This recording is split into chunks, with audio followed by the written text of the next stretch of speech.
காங்கிரஸையும் விசிகாவையும் ஐயுஎம்எல்லையும் இடதுசாரிகளையும் தாவேகா நம்பவில்லையா? அதனால தான் இந்த 4 எம்எல்ஏக்களுக்கு அவங்க வந்து ஆதரவு கொடுத்து அரவணைச்சிருக்காங்களா? தொடர்ந்து இன்னைக்கு வந்து நம்ம பார்த்தோம்னா வெல்லமல்லி நடராஜன் உட்பட அதிமுக நிர்வாகிகள் தொடர்ந்து வந்து தாவேகாவை நோக்கி நகர்வதற்கான காரணம் என்னவா இருக்கு? சார், இப்போ ராமன் சார் கரெக்டாக ஒரு திரைக்கதை வசனம் எல்லாம் பேசினார். நல்ல சிறப்பான டைரக்டர் தான். அது பணத்திலிருந்து பார்த்தீங்கன்னா நடிகர், திரைக்கதை வசனம் எல்லாம் பண்ணார். ஆனால் என்னன்னா கண்டென்ட் கரெக்டா இல்லை. திரைக்கதை ஓடிச்சு, ஆனா படம் ஓடாது. கண்டென்ட் கரெக்டா இல்ல. அது போலதான் சுவாரஸ்யமா கதை சொல்லிட்டாரு, ஆனா கண்டென்ட் இல்ல. உள்ளுக்குள்ள கண்டென்ட் இல்ல, படம் ஓடாது. ஒரு நாள் கூட ஓடாது. 2 மணி நேரம் ஒதுக்க நான் ஒரு ஆர்குமெண்ட் பண்றேன். இருங்க சொல்லுங்க, இருங்க சார். அடிப்படையில் ஒண்ணு பார்க்கணும். ஒரு பாயிண்ட் சொல்றாரு, ஊழலை ஒழிக்க முடியாதுன்னு சொல்றாரு. அது முற்றிலும் தவறான வாதம். மாற்றம் என்பது இயங்கியல் விதி. எல்லாம் மாறிக்கொண்டே இருக்கும். மாற்றம் என்பதை தவிர மாறாதது ஒன்றுமில்லைன்னு சொல்லிட்டு கௌதம் புத்தர் சொல்றாரு. இதுதான் புத்தா டீச்சிங்ஸ். அப்ப மாறிக்கொண்டே இருக்கும். அப்ப என்னன்னா ஊழல் என்பது முழுமையாக ஒழிக்கப்படலாம். அதற்கான திட்டங்கள், யுக்திகள் தான் தேவையே ஒழிய ஒழிக்கப்படாதது ஒன்றுமே கிடையாது. இப்ப சைனா எல்லாம் பாத்துருங்க. சைனா இருக்கக்கூடிய நாட்டுகள், ஈவன் ஜெர்மனிலே கூட ஊழல் இருக்குது. ஆனா மிக மிக மிக மிக குறைவு. அது போன்ற குறைவு. ஈவன் அரேபிய நாடுகள், யுனைடெட் அரபு எமிரேட்ஸ், அந்த மாதிரி இருக்கக்கூடிய நாடுகள்லாம் பார்த்தீங்கன்னா ஊழல் என்பது ரொம்ப குறைவு. ஏன்னா அதற்கு திட்டங்கள், யுக்திகள் இருக்கு. ஆனா ஒரு சில விகிதாச்சாரம் ஊழல் இருக்கலாம். ஆனால் இந்தியாவை பொறுத்து ஊழல் ஒழிக்க முடியாதென்றெல்லாம் கிடையாது. திட்டங்களும் யுக்திகளும் அதை மாற்றும். அது ஒரு ஃபர்ஸ்ட் சொல்லிடுறாரு. சார், இப்ப தாவேகாவுடைய இது பாத்தீங்கன்னா, தாவேகா மற்ற அதிமுக இருந்து மக்கள் வர்றாங்க. அதே மாதிரி திமுகவினுடைய இணை சக்திகளான இருக்கக்கூடிய இடதுசாரி சக்திகளும் தாவேகாவில் வந்து சேர்ந்திருக்கு. அப்ப எந்த கான்செப்ட்ல சேர்ந்திருக்குது அப்படிங்கிறத பார்க்கணும். அவங்களும் ஒன்றும் தாவேகா வந்து கான்செப்ட் எல்லாம் இல்லாம பொத்தாம் பொதுவில் வந்து அங்க அரசியல் பண்ணல. அவங்களும் ஒரு விதமான ஒரு அரசியல் யுக்தியோட தான் பண்றாங்க. நான் என்ன நினைக்கிறேன்னா, இப்ப இருக்கிற கரண்ட் ட்ரெண்ட்ல அது மும்முனை போட்டியா இருக்கு. திமுக இணை சக்திகள் இருந்தது, முன்னாடி இருந்தது தாவேகா, அதிமுக சக்திகள். அப்ப தாவேகா என்ன நினைக்குது அப்படின்னா, இருமுனை போட்டி இதான் திட்டமா வச்சு மூவ் பண்றாங்க. சோ அதிமுகவை காலி செய்து தாவேகா அந்த இடத்துல அமர்றது. அது இருமுனை போட்டியா தான் மாத்த போறாங்க. எப்படி அப்படின்னா, மும்முனை போட்டியா இருந்துச்சு அப்படின்னா மும்முனை போட்டியில வந்து எந்த கட்சிக்கும் பெரும்பான்மை இல்லாம போயிடும். இப்போ இந்த சூழ்நிலையே திரும்பவும் வரும். அது ஒரு தொங்கு சட்டசபையாக தொங்கு நிலையாகும்.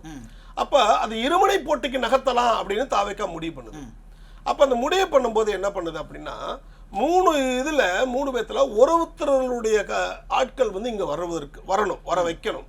அப்ப என்ன யாரு முடியும் அப்படின்னா, திமுகவில் இருந்து இடதுசாரிகள் இருந்து இங்க வரமாட்டாங்க. அவ்வளவா இளைஞர்கள், அப்கோர்ஸ் எல்லா கட்சியில் இருக்கக்கூடிய இளைஞர்கள் தாவேகாவுக்கு போயிருக்காங்க. அது அவங்களுடைய மனநிலை வேறு, அதனுடைய உளவியல் கலாச்சாரம் வேறு, அதை தனியா எடுத்து வச்சுக்கிறாங்க.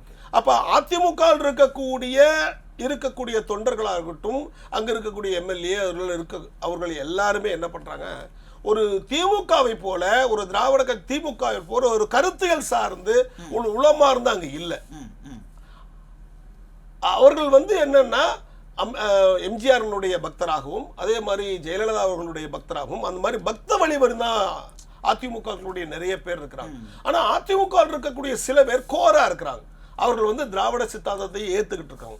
அப்ப அதிமுக தலைமை வளர வளர, தலைமை இல்லாதப்ப ஒரு புது தலைமை உள்ள வருது, எடப்பாடியார் வளருது. ஆனா எடப்பாடியார் தலைமை அதிமுக ஏத்துக்கல. அதான் நிறைய உடையுது. 2-3 தோல்விகளும் தொடருது, உடைகிறது. அப்ப என்ன அப்படின்னா, அங்க சித்தாந்தம்ங்கிற கருப்பொருள் ஒரு நல்ல ஸ்ட்ராங்கா இல்ல அப்படிங்கறத முக்கியம். அப்ப அதில் இருந்து என்ன பண்றது, விரிகிறாங்க. அரசியல் என்பது உங்களுக்கு தெரியும், ஆதாயத்துக்காகவும் அதையும் இல்லாம பதவிக்காக தான் போறாங்க. அதான் அம்பேத்கர் அழகா சொல்லுவார். என்ன சொல்லுவார் அப்படின்னா, கருத்தியலா சுயநலமா என்றால் சுயநலமே கடைசியாக ஜெயிக்கிறது அப்படிங்கிறார். கருத்தியல் ஜெயிக்கிறதுல சுயநலம் தான் ஜெயிக்கிறது. சுயநலம் முந்துக்கு நின்று கருத்தியலை பின்னுக்கு தள்ளுறதுன்னு அம்பேத்கர் சொல்றாரு. அதான் நான் என்ன சொல்ல வரேன்னா, அப்ப அதிமுக இருக்கக்கூடிய மக்கள் தலைவர்கள் எல்லாம் என்ன பண்றாங்கன்னா, அடுத்த நம்மளுக்கு ஒரு ப்ராஸ்பரிட்டி எங்க வாய்ப்புகள் அதிகமா இருக்குன்னா தாவேகாட்ட அதிகமா இருக்கு அப்படின்னு நினைக்கிறாங்க. அப்ப ஊடகங்களையும் இதுலயும் வந்து அடுத்த தாவேகாங்கிற இமேஜ் வந்து என்னன்னா, ஒரு ஊழலற்ற ஆட்சியாகவும், ஒரு இளைஞர்களை கொண்ட ஆட்சியாகவும், அவர்கள் சரியாக செய்வார்கள் என்பதுமாக மக்கள் மத்தியில இருக்கக்கூடிய ஒரு பரவலான கருத்து, இப்ப நம்பிக்கையும் கூட கருத்து. அப்போ திமுக அதிமுக இருக்கக்கூடிய நிறைய பழம்பெரும் பெருச்சாளிகள் இருக்கிறாங்க. அவங்க ஊழலையே தெரிப்பாங்க, அவங்க வந்து ஒரு பெரியண்ணனுடைய அட்டிடியூட் இருப்பாங்க, நாட்டாமை போன்ற அட்டிடியூட் இருப்பாங்க, அணுகுவதே பெரிய சிக்கலா இருக்கு. பெரிய சிக்கலா இருக்கு. தாவேக்காவுடைய சின்ன சின்ன பசங்க, கூட இருந்த பசங்க ஈஸியா பேசலாம், பழகலாம், என்னன்னு கேட்கலாம், அவன் நம்ம கூட இருந்தான்ப்பா, கேட்பான்ப்பா, சொன்னா நியாயத்தை கேட்பான்ப்பா அப்படிங்கிற ஒரு மனநிலை மக்கள் மத்தியில் இருந்ததுனால, அதிமுக இருந்ததுனால அங்க இருக்கிறதெல்லாம் ஸ்விங் ஆகுது. எங்க தாவேக்காக ஸ்விங் ஆகுது. அப்ப தாவேக்காக இருக்கக்கூடிய தலைவர்கள், முதற்கட்ட தலைவர்கள் என்ன சொல்றாங்க, மேல்கட்டத்தை என்ன நினைக்கிறாங்கன்னா, இதை கேபிட்டலைஸ் பண்றாங்க, இதை உள்வாங்குறாங்க. அப்ப என்னன்னா, இது அதிமுகவில் இருக்கக்கூடிய மிகப்பெரிய தலைவர்களை உள்வாங்குவது அதனுடைய கோர் உடையும். கோர் உடைஞ்சிருச்சுன்னு வச்சுக்கோங்க, அதிமுக இருந்து கோர் விழுந்து தாவேக்காக்கு வந்துருச்சுன்னா, திமுக ஒரு அணியா நிக்குது, தாவேக்கா இருமுனை ஆயிரும். அப்ப அதிமுக முற்றிலும் கரைந்து விடுமா? கரைந்து விடாது. அது என்னன்னா, அதிமுக குறுகி நிற்கும், குறுகி சின்ன குழுவாக நிற்கும். அப்ப குழுவாக நிக்கிறது டிமாண்ட் பண்ண முடியாது. அப்ப அது என்ன ஆகும், ஏதோட சேர்ந்தோட இன்னும் ஒட்டி போகும். அதாவது கூட்டணியில தான் இருக்கணும், கூட்டணியில தான் இருக்கணும், வாய்ப்பு இருக்கு. கூட்டணியில் இருந்தாலும் பெரிய அளவுக்கு டிமாண்டும் பண்ண முடியாது. சரிங்களா?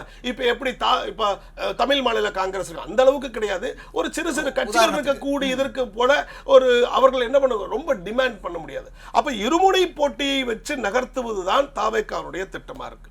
இது ஜெயிக்குதா இல்ல தோக்குதா என்பதை கள நிலவரம் தான் பதில் சொல்லும். இது ஒண்ணு சொல்லணும்.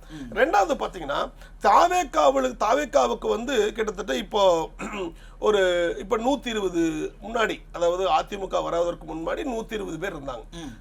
திமுக இருக்கக்கூடிய இணை சக்திகளான விசிகா, இடதுசாரிகள், மத்த இருக்கக்கூடிய கம்யூனிஸ்ட், ஐயுஎம்எல் அதுக்கு வந்ததுக்கு காரணம் ஒரு குறிப்பிட்ட பிரின்சிபலோட தான் வந்தாங்க. பிரின்சிபல் இல்லாம இல்ல. அவங்க என்ன பிரின்சிபல் வந்தாங்க அப்படின்னா, தாவேக்காங்களுடைய ஆட்சியை கலைச்சிட்டு கண்டிப்பாக பாசிச பிஜேபியினுடைய ஆட்சி இங்க வந்துடக்கூடாது, கவர்னர் ஆட்சி தான் பிஜேபியினுடைய ஆட்சி, அந்த ஆட்சி அதை தடுக்கணும். ஒண்ணு. ரெண்டாவது வந்து என்னன்னா, எக்காரணத்தை கொண்டும் இவர்களுடைய கருத்தியல் இருக்குல்ல, யார் தாவேக்கனுடைய கருத்தில் அடிப்படையிலேயே இது திராவிட சித்தாந்த கருத்தல் தான். அம்பேத்கர், பெரியார், காமராஜர், அஞ்சலை அம்மாள், வேலுநாச்சியார், இவர்கள் எல்லாரும் சமூக நீதி பேசக்கூடியவர்கள், அவ்வளவுதான், தமிழ் உரிமைக்காக போராடுகிறவர்கள். அப்போ இந்த கருத்தியலை கொண்ட ஒரு கட்சி மத்த கட்சிகள் என்ன பண்ண விழுங்கிற கூடாது. எப்ப கடல்ல பாத்தீங்கன்னா ஒரு பெரிய மீன்சின் மதவாத பாஜக சொல்றாங்க, இப்ப தாவேகா சட்டமன்றத்துல பதிவேட்டாங்கல்ல, அது திருச்சபையா வாடிக்கன்? ஐயா, திருச்சபையும் கிடையாது, ஒண்ணும் கிடையாது. இவர் அடிக்கடி சொல்லும் போது ராமனையா சொன்னாரு, திருச்சபை ஜோசப் விஜய்னு சொன்னாரு. அதே வந்து நம்ம என்ன பண்ணி சொல்லிருக்கணும், திருச்சபை ஜோசப் விஜய்னு எப்படி சொல்லலாம்? ஜோசப் விஜய் என்பது அனைவருக்கும் பொதுவானவர். அவருக்கு ஒரு மதச்சாயம் ஏன் பூசுகிறீர்கள்? நடந்த இந்த லிஸ்ட் பாருங்க, அதிகாரிகள் யார், விஜய் தமிழகத்தில் மதச்சாயம் எந்த மதத்தை சேர்ந்தவர்கள் யார், சிறுபான்மையிலிருந்து வந்திருக்காங்க. நம்ம அவரு அப்படி வகைப்படுத்த ஒரு தலைவர் தானே, ஒரு முதலமைச்சர் என்பது அனைவரும் எல்லோருக்கும் அவர்தான் முதலமைச்சர். குமான தலைவரை ஒரு மதச்சாயம் பூசி திருச்சபை ஜோசப் விஜய் என்பது கண்டிக்கத்தக்கது.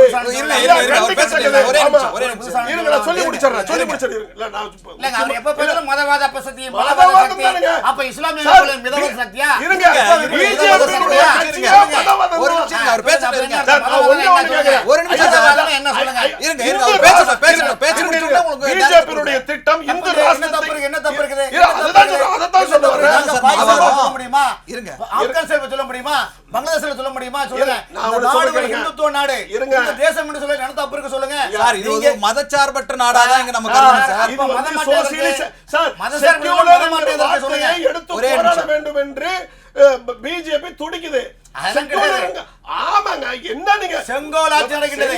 என்ன செங்கோல் தமிழகத்தினுடைய நாயன்மாருடைய ஆட்சி, திருவாரூர் ஆட்சி, பிராமணிய சித்தாந்தம் ஆட்சி நடக்குதுங்க. தமிழ் ஆட்சி எங்க நாயன்மார் பிராமணிய சித்தாந்தம் மக்கள்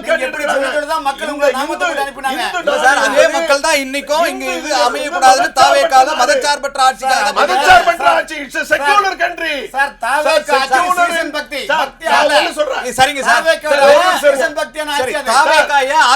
பார்க்காம காங்கிரஸ் இருந்து முதல் ஆதரவு கேட்டது என்ன காரணத்துக்காக கேட்டது? அதுக்குள்ள நிறைய இருக்கு சார், அதுக்குள்ள போனா